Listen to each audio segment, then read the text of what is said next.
Connaissez-vous Eckhart Tolle, le penseur spirituel, auteur du livre Le pouvoir du moment présent?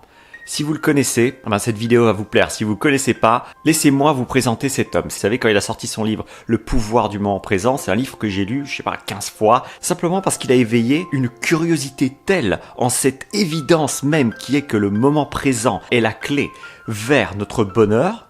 Alors que c'est si simple, alors qu'on est tout le temps dans le présent, quand vous y pensez un petit peu, on n'est jamais dans le passé, on n'est jamais dans le futur, on n'est que dans le présent, on n'est jamais que dans le présent, qu'il fallait que j'en parle dans cette vidéo. Et en particulier, par rapport à tous les contenus qui ont été postés sur cette chaîne récemment, c'est pas facile d'être à fond dans le moment présent. Je prends un exemple. À partir du moment où vous êtes sur l'ordinateur et vous pensez à quelque chose que vous devez faire pour votre travail, et en même temps vous êtes en train de surfer sur Facebook, et en même temps vous êtes en train d'écouter de la musique, votre cerveau à ce moment-là, il multitâche. Il est à 3 endroits à la fois. Il a été prouvé que de faire plusieurs choses à la fois détruisait le centre d'attention du cerveau. Alors, faut faire gaffe à son centre d'attention dans son cerveau parce que plus il s'amollit, plus on va avoir du mal à se concentrer sur une seule chose. Et c'est fort problématique, sachant que la base du bonheur, c'est la capacité à se concentrer sur une seule chose pendant une durée dans le temps. Ça peut être 10 minutes quand on commence, se concentrer 10 minutes sur le fait d'écrire quelque chose, uniquement de faire cette tâche, ou alors ça peut être 30 minutes avec plus d'expérience, 40 minutes, 1 heure, 2 heures, 3 heures. Vous savez, les grands écrivains, je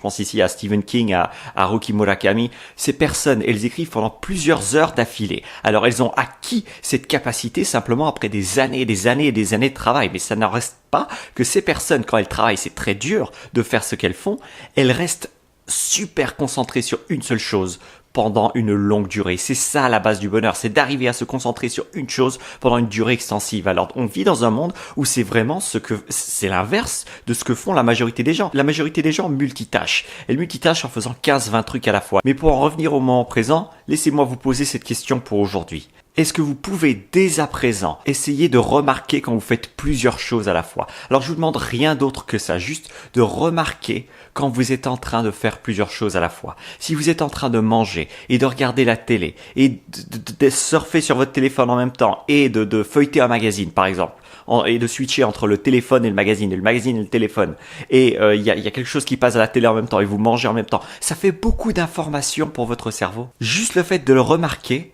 c'est déjà un pas vers remarquer comment vous vous sentez quand vous faites plusieurs choses en même temps. Est-ce que vous vous sentez vraiment relax et à l'aise et en paix avec vous-même quand vous faites autant de choses en même temps? Juste essayez de remarquer comment vous vous sentez dans votre corps. Quand je fais plusieurs choses en même temps, il y a quelque chose en moi qui sonne faux. Il y a une mélodie en moi qui me fait me sentir un petit peu stressé. Et cette mélodie, quand elle s'accumule après des jours et des mois et des années, ça crée la maladie, ça crée les problèmes, ça crée les addictions, ça crée simplement une déconnexion avec qui vous êtes. Donc c'est tout pour la touche spirituelle de cette vidéo, j'espère que ce contenu vous aidera à être plus dans le moment présent dans votre quotidien. Nous on se voit demain pour un autre contenu, en attendant prenez soin de votre cerveau, c'était Thierry Markovitch.